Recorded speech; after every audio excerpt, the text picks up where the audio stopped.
You are listening to the Knightline Sports Network, brought to you by Travis Dever and the Dever team, 386-690-1636.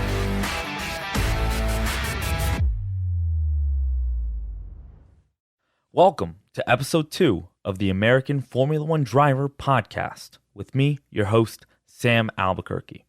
This podcast series is about one thing: examining and analyzing the concept and impact of an American Formula One driver. We plan on doing that by going through the process of trying to find out who that driver could be. In episode 2, we'll continue doing that by examining the current American driver development path to answer the simple question: how can a kid from the U.S. become a Formula One driver? We'll go through each level of racing, from karts to the transition of cars to the various open-wheel developmental series in place today here in America. We'll also try to understand some of the biggest barriers between American drivers and Formula One. This is episode 2 of the American Formula One Driver podcast.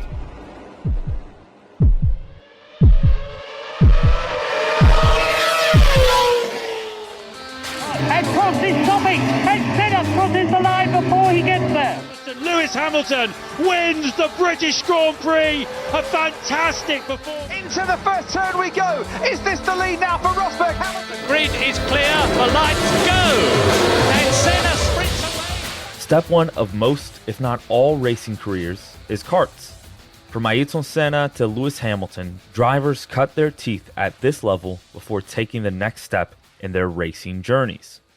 Karts allow aspiring drivers from as young as even 2 or 3 years old to start racing and begin learning the most fundamental skills needed to become a good driver with lower costs and a lot less of the danger that comes with driving cars. Simply put, karts are the little league of racing. If someone wants to become a Formula One driver or any other type of professional driver, karts are where they should start. And that's exactly where we'll start. Hi, my name is Rocco Pasqurella. I'm 14 years old, and I race karts competitively. Along with Rocco, we'll also speak to another member of the Pasqurella family. Hi, I'm Tom Pasqurella. I'm Rocco's father, team manager, coach, driver, helper, mentor, and equipment manager. In our conversation with Rocco and Tom, we'll touch on what the karting world is all about.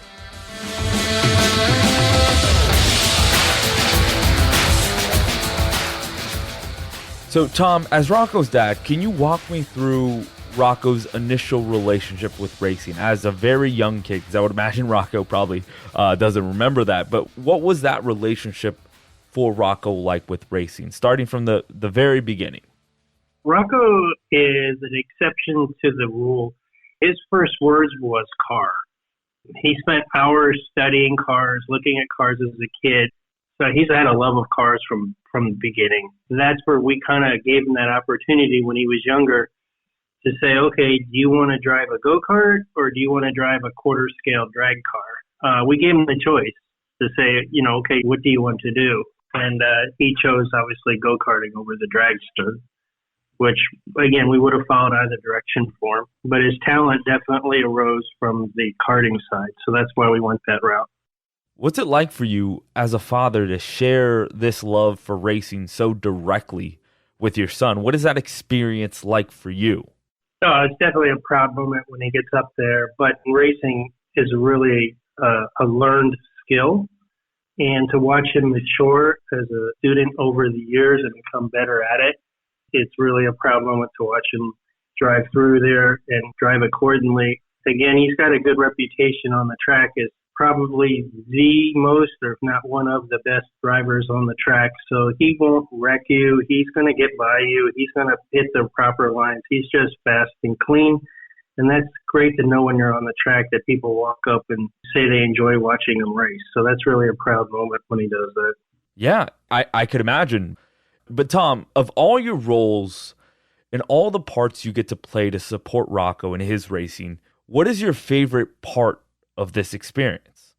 I think the favorite part is just the one-on-one communication and parent time with him. I mean, there is definitely, you have to be open with each other. The communication flows got to go back and forth, else we can't make this kart perform where it needs to be. And unlike other sports, there is a lot of dialogue. So because we have to be talking along the way, we learn on the track, we have to walk the track, figure out the quickest line. We have to work on the kart. We have to figure out if there's an issue. We work together to get through the failure of the kart. So there's a lot involved in this. Rocco, let's shift into your racing specifically here. What are some of the basic skills you've learned as a kart driver? Racecraft is the first one, just teaching you how to race. Braking, just controlling the kart. The rain, dry, apexes, knowing when to pass, knowing when the pass is available. Just main racecraft is just the basics of karting. Tom, obviously the skills Rocco just mentioned that he's learned about racing are vital for him as a driver, but what lessons do you think he's learned from karting that are less about racing and more about life? The one thing about karting is emotional roller coaster. It's the highest of highs and the lowest of lows all at the same moment. You can win a race, you could lead a race, your chain could break, you could lose a race, you could spin off the track, your engine can break. So emotionally, it's up and down. It's a roller coaster. But what it does is it teaches them to be more accepting and understanding of what happens. There is no fourth, fifth place trophy. So, they have to be emotionally sound on that, where they can be at the point of winning and then all of a sudden it's over. So they have to learn to accept these challenges up and down and work through them. Tom, let's dive into the process of racing karts competitively. So generally speaking, how much money does it cost to race, let's say, a similar amount to what you and Rocco do a year? On the national, club level, you can probably get around 12 to 15,000. After you have all your equipment and just what it costs to show up and play. National level, it's between probably 15 to 30,000 on the national level scale. And where does that money go, Tom? Can you walk me through how and where some of that money is spent? So your motors are sent out and tuned frequently. You'll find yourself upgrading your chassis more frequently. You'll then end up racing with a team. In karting, it's hard to show up by yourself and be competitive. So what you have to do is you'll then join a race team. We'll then have coaches, onboard computer diagnostics. They call that data. And that's where you'll end up spending more of your money, is to be on a race team so that you can get coaching and be under the tent and get support so that you can be even more competitive. And how many races or events do you and Rocco, attend a year? National races, we will attend 8. That's 8 across the country for us. Then we'll do state racing, which is another 4. And then we'll throw in some club racing in there as well. So that could be as much as another 8 to 10. So we could be busy every weekend, but we're busy 2 out of 3 weekends every month. What does a race weekend look like for you and Rocco? So if we're talking a state race, we'll get up at the crack of dawn, drive to our particular track that's close, Orlando, Tampa, or Homestead. We'll get there. We'll spend all day practicing, setting up the kart. Then we'll spend a night at the hotel, and then we'll go into our racing for the weekend. So you've got probably 2 to 3 nights of hotel involved and setting up the kart and participating, then knocking it all down and driving home. When we do a national race, what you'll do is you'll actually fly up or fly out to your particular track a week or 2 earlier, participate in some practice, then fly back home, then fly back out a few days prior to the race to get more practice time and set up for that race weekend. So let's talk specifically about a state race then. Can you break down from like a scheduling standpoint what those 72 hours look like for you, Rocco, and the rest of your family? All right. For an example of a race last weekend, we got up at 5:30 in the morning, drove to the track, which is 3 hours away, set up the kart. He practiced till 7. Kart gets put away. We kind of go through it. And then the next morning, we're up at 7 in the morning. We're back at the track getting it ready. They'll run their practices and their races till 5 o'clock probably. Most of the teams all go out to dinner to kind of discuss their plans for the next race on Sunday. Sunday they'll be at the track at 7, and they're usually done by 5, and then we knock everything down, get in the car, and drive home another 3 to 4 hours, depending where we're at. So essentially, it's race, sleep, race, dinner, race, go home. Yeah, definitely. It's race, just like the T-shirt says. It's race, sleep, food, and then back to racing again. So racing is the majority of the weekend, of course. Rocco, so when you think about racing in general and your career in racing, what is your overall goal when it comes to the sport? So my goal, just like everyone else, is get to the highest class of what they want to drive, whether it's F1, IndyCar, NASCAR, rallycross, just any motorsport. They just want to get to the highest of it. So I always say my first choice would be F1 just because it's the highest you can really go. But realistically, there's 20 drivers in the field and a bunch all over the world that don't make it. I know some drivers that have been stuck in F3 for many years. And IndyCar, just the field changes a lot, which is cool about the sport is you don't watch the same people over and over. Yes, there's a few drivers that stay, but mostly it's changing, which makes it interesting for the racing. But my main goal at the moment is just improving as a driver. And obviously, Rocco, you're 14 years old, so you're right on the cusp of taking that next step in your driving career. So, moving from karts to cars. So realistically, what is that next step here for you, Rocco? So we're most likely going to be karting this one more year, and then from there, in between this year of karting, and then just looking at different options of cars, USF 2000, F4s. Thanks so much to Rocco and Tom for the time. Like Rocco mentioned at the end there, after karts, the next step is the transition into cars.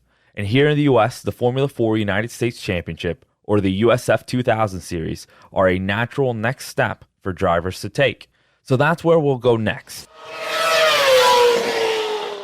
Hey, this is Travis Dever, Kai's Real Estate, the Dever team, New Smyrna Beach. Your source for real estate and everything else, New Smyrna Beach. Proud sponsor of Knightline. Call me anytime at 386-690-1636. That's 386-690-1636.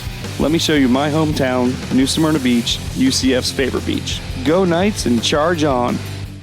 An auto accident can change your life forever. At Chad Barr Law, we are raising the bar on what to expect from your personal injury attorney. Hi, I'm Chad Barr, and I want you to know that our entire team is dedicated to providing you with the representation you deserve in your greatest time of need. If you or a loved one have been injured in an auto accident, call 407-599-9036 for a free consultation or visit chadbarlaw.com. At Chad Barr Law, our clients come to us in need and leave as family. Offices, Altamont Springs.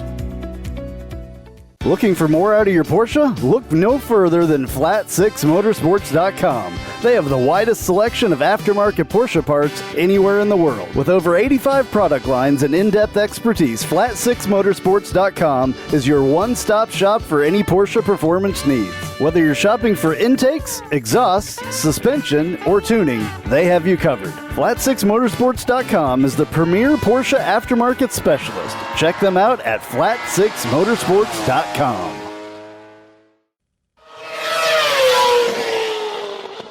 Go faster than you ever have. Bridge the gap between karts and open-wheel dreams. Discover your inner champion. SCCA Pro Racing continues its long history of developing great drivers with the new F4 United States Championship. Join us on this epic journey, redefining racing. The driver eradicates entry barriers to become a seasoned pro, affordable and straightforward. This is where you belong. Welcome to the F4 United States Championship, sanctioned by SCCA. What you just heard was the audio from F4's television commercial from its initial start back in 2016. As you heard, Formula 4 U.S. is about developing young drivers by being a step between karts and cars. Former F4 U.S. race director Chip Robinson, in a promotional video for the series, elaborated on that sentiment. The F4 series is really geared at the guys coming from karting and their first step into cars. As you can see, if you look through our field, a lot of our drivers have a karting pedigree or karting champions in various series. A huge selling point F4 has for drivers is that it's a part of the FIA, which is the governing body that oversees Formula 1. With the FIA's accreditation, driving F4 allows a driver to begin accruing what is called super license points. to eventually help them qualify for their FIA Super license to race in Formula One.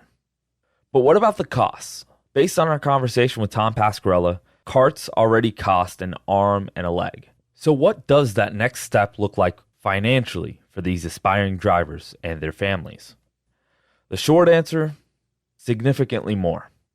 Even though karting is expensive and can cost upwards of $10,000 to $30,000 a year, depending on how much you race, the step up to F4 is around 3 times the high end of that estimate. According to Formula 4's 2021 buyer guide, if someone wanted to start racing in F4 U.S. from scratch and race in every event in the 2021 season, it would cost them around $90,000. $55,000 for the chassis, which is essentially the car without the engine and wheels, around $7,000 a year to lease a motor from Honda, $1,200 for a set of tires, which you might need 2 of per race, which is $1,200 times 2 times 6 for all the season's races, plus an extra $2,000 to actually enter the race event, so multiply that by 6 again. And oh yeah, can't forget those pesky fees. $600 registration fee for your chassis, $200 credential fee per person, $300 a season to get your SCCA license, and throw in another $45 for a membership fee to the SCCA. And that's without the travel, lodging, and shipping costs that come with traveling to Georgia, then Wisconsin, Ohio, Minnesota, Virginia, and finally, Austin, Texas. But still, Formula 4 U.S. is relatively affordable compared to the next levels of open-wheel racing. And well, drivers continue to find a variety of ways to fund their racing, from sponsorships, scholarships, or even out of their own pockets in pursuit of their racing dreams.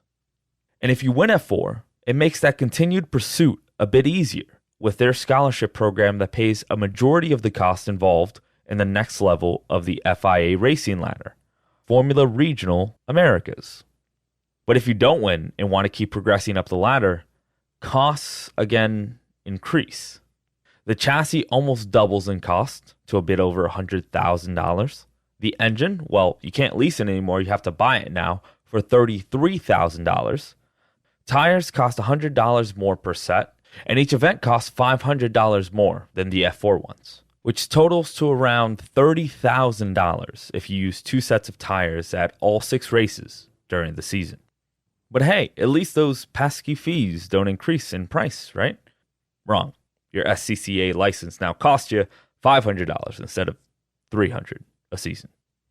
In total, that's around $160,000 to race in FR Americas. Oh, and of course, we can't forget the travel and lodging and shipping costs that come with going from Georgia to Wisconsin, Minnesota, to crossing the border to Quebec, then back to the U.S. and Virginia, and wrapping up in Austin, Texas. And still, this series is more affordable than its main competitor in the U.S., IndyCar's driver development program called the Road to Indy. USF 2000 is the lowest rung on the road to Indy, and according to their website, drivers can expect the cost of running a full season to range from $275,000 to $325,000. To help us understand more about these series and what the developmental path is like for American-based drivers, we enlisted the help of someone who knows a thing or two about these championships.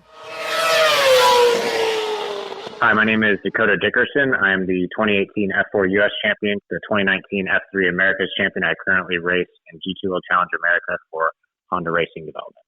Through our conversation, not only do we touch on Dakota's experience as a driver in these series, but we also dive into what came after winning those titles for him and what he thinks about the current developmental path for American drivers.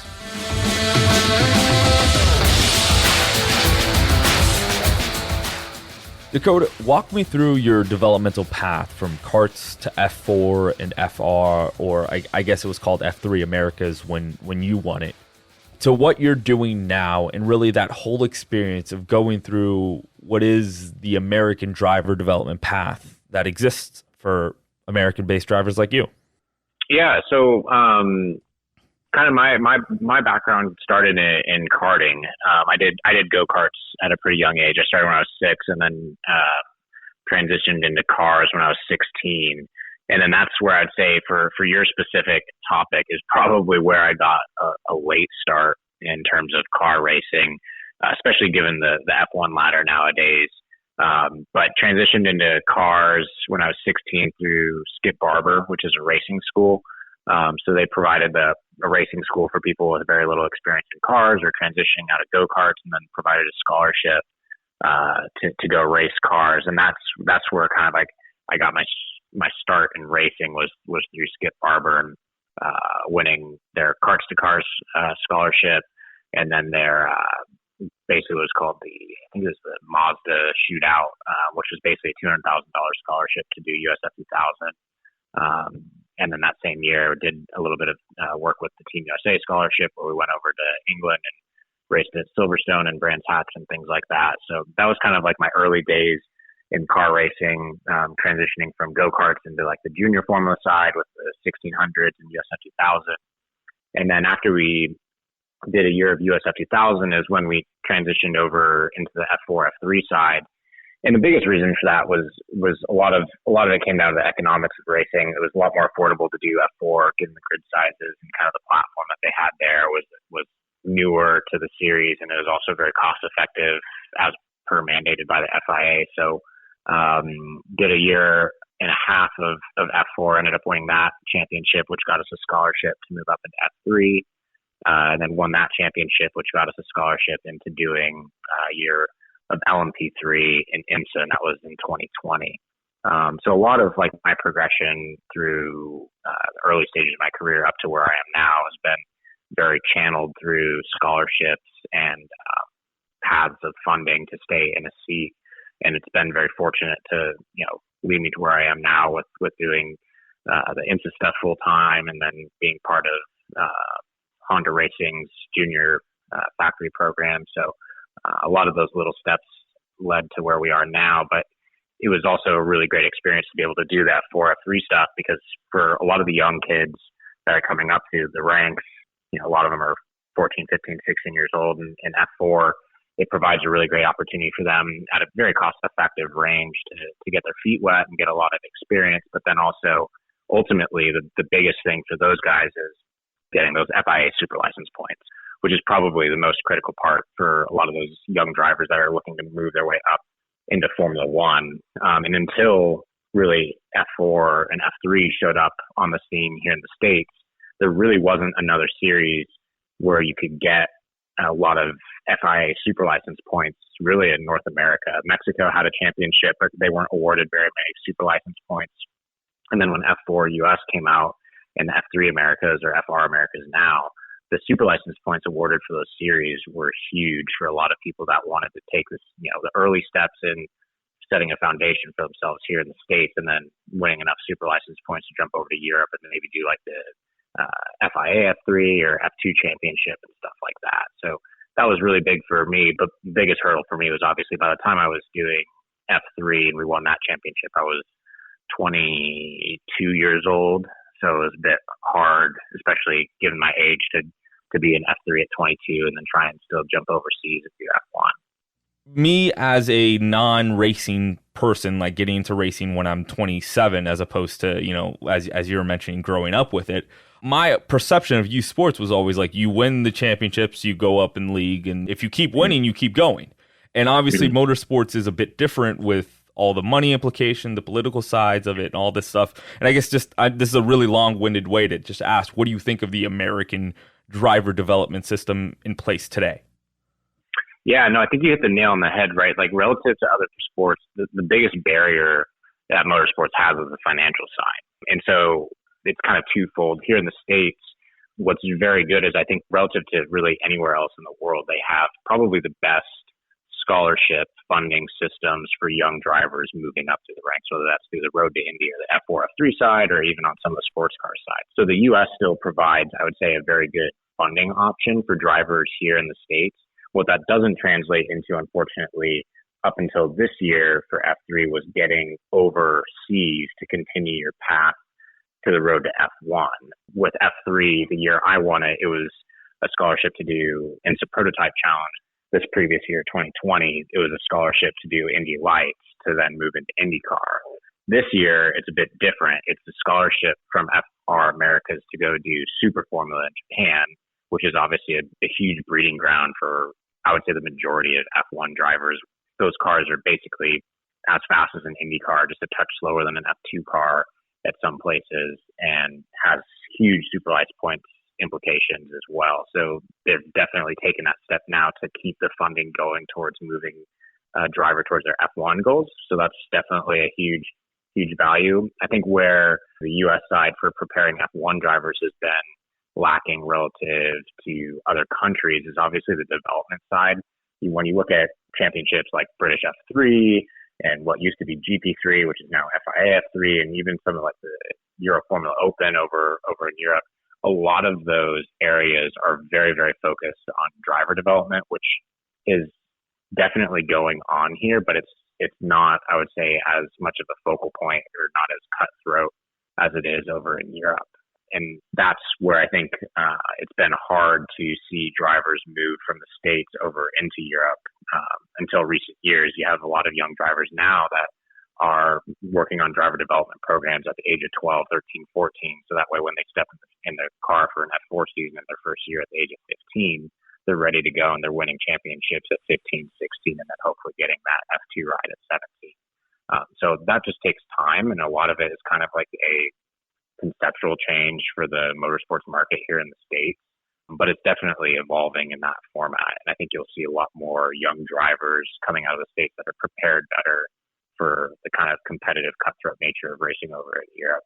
So I want to talk a bit about your experience personally. Obviously, like I mentioned, my familiarity with sports at a youth level is if you keep winning, you keep progressing up the ranks. And obviously you did that. You won the 2 FIA accredited titles in F4 and FR, but you didn't end up taking that next step overseas to F3 or another series that felt like the next progression in your open wheel driving career. What do you think would have been different for you if you had been able to get to FIA Formula 3, if that ladder from FR meant a seat in F3? Yeah, I mean, it would be interesting. Certainly something that I've thought about dozens of times. It's racing's a cutthroat industry, and definitely take any opportunity that you can get when it's presented to you. So, like on the sports car side of it, we definitely jumped on that as soon as it was there. But definitely, I think if there was more opportunity to stay in the open wheel side, on the financial level, that would have been, I think, something that we would continue pursuing. I think the hard thing with open wheel is as you move up, that funnel gets very narrow very fast. So it is a more risky situation in the sense that you're investing more time and money into something that may not work out in the long run. But that's the name of the game. I think in any sports industry, you invest everything you have into what you believe until it doesn't work. The hard thing with racing is obviously you can invest everything you have and it still isn't enough, even if you are winning.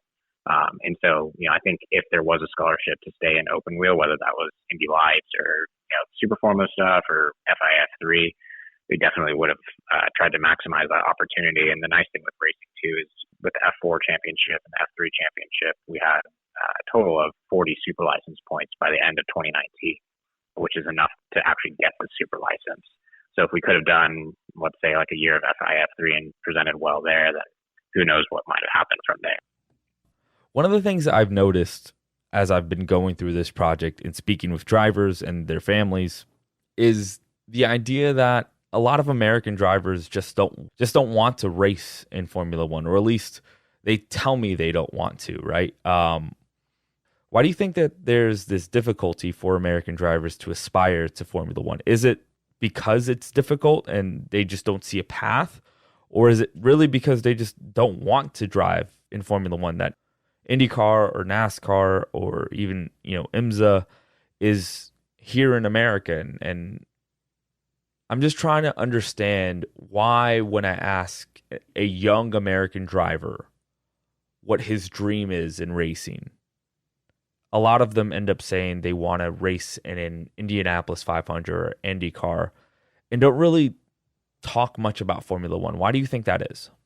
I think the entry point and the accessibility for F1 relative to other motorsports, like you mentioned, IndyCar, NASCAR, even sports cars and stuff like that here in the States, is a lot more challenging when you look at the numbers for F1 and you're looking at the price of those seats just to get into a program, not even to necessarily have a ride, but just to become a junior development driver or test in an F1, things like that. It's a lot higher entry point that is almost insurmountable for somebody that doesn't have that money in their family currently. It's definitely possible. It's 100% possible. People get picked up by these manufacturers at an early age purely based on their talent in and out of the car.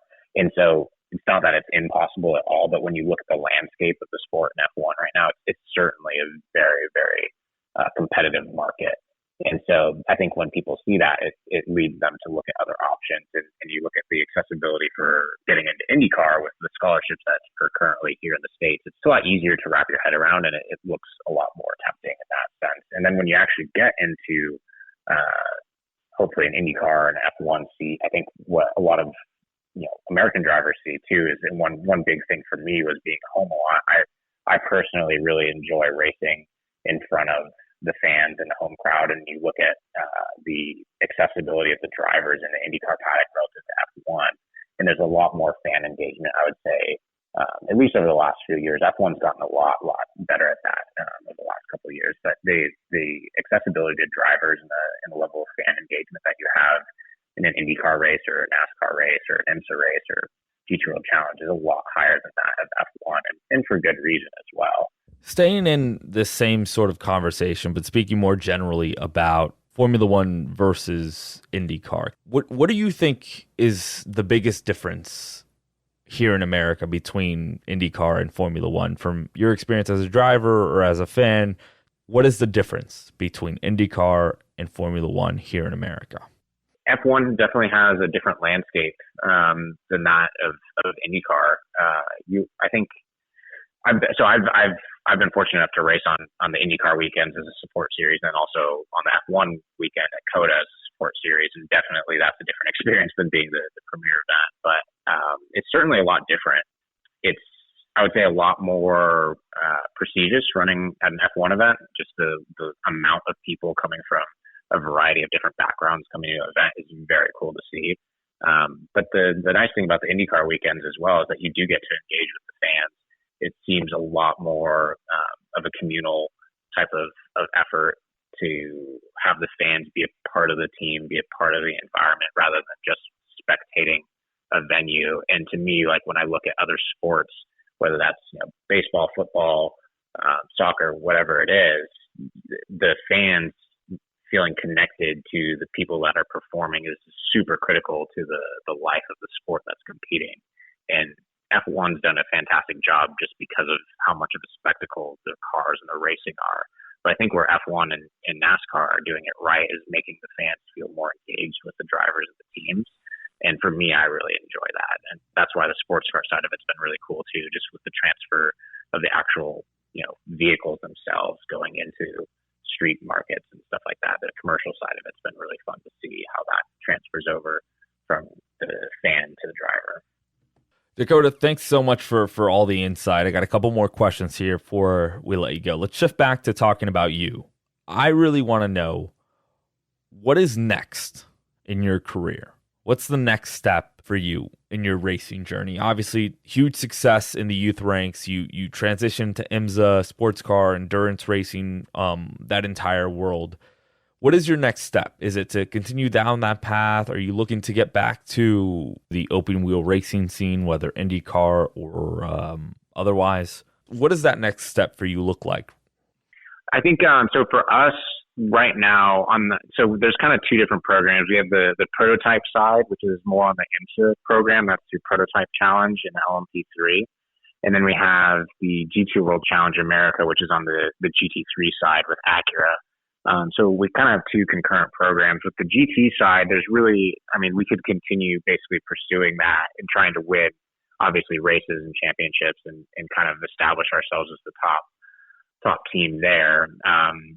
But that's basically the pinnacle of GT racing, is is close to your GT World Challenge, your IMSA, and then obviously going to Le Mans would be a huge thing.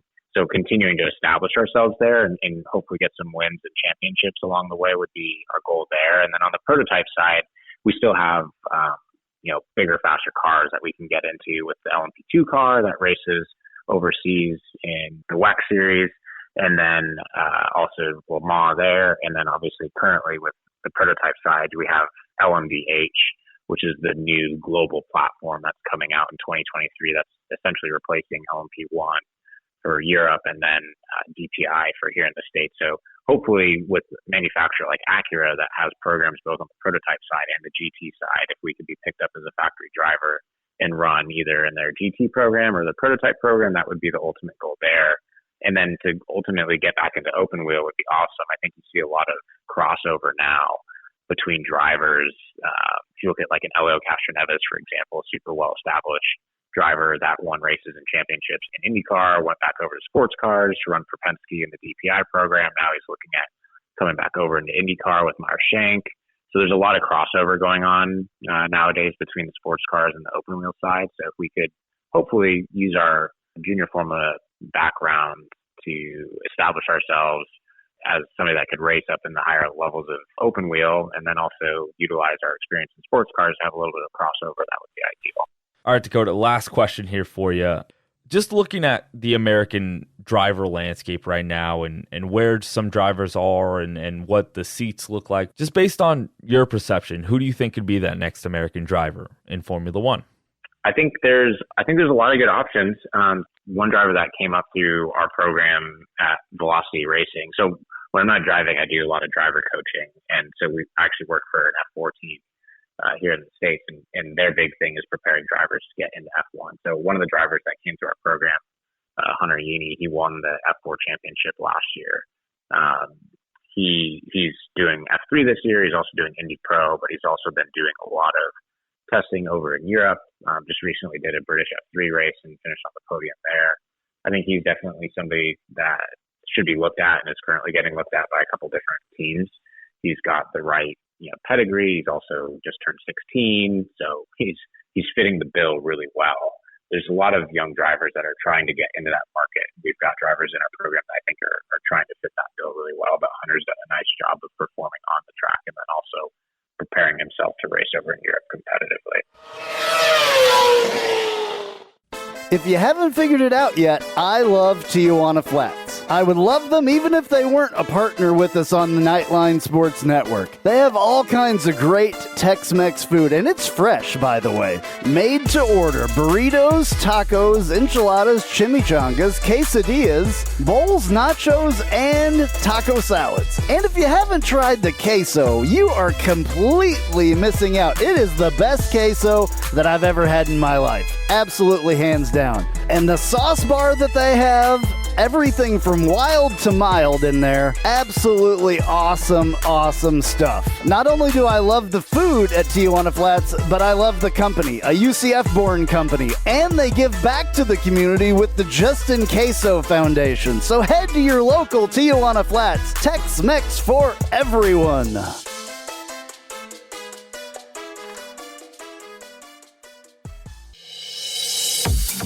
I'm Jeff Allen. Join me each and every week on the Knightline Sports Network for the AAC Report. We bring you in-depth coverage of each school in football, basketball, baseball, softball, soccer, golf, tennis, and more, as well as bring you insider interviews and focus in on the biggest games and news of the week.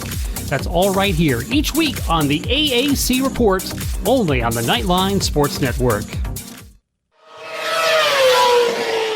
Thanks to Dakota for spending some time with us and walking us through his journey in the American developmental ladder and his perspective on the current system in place for American drivers pursuing their racing dreams.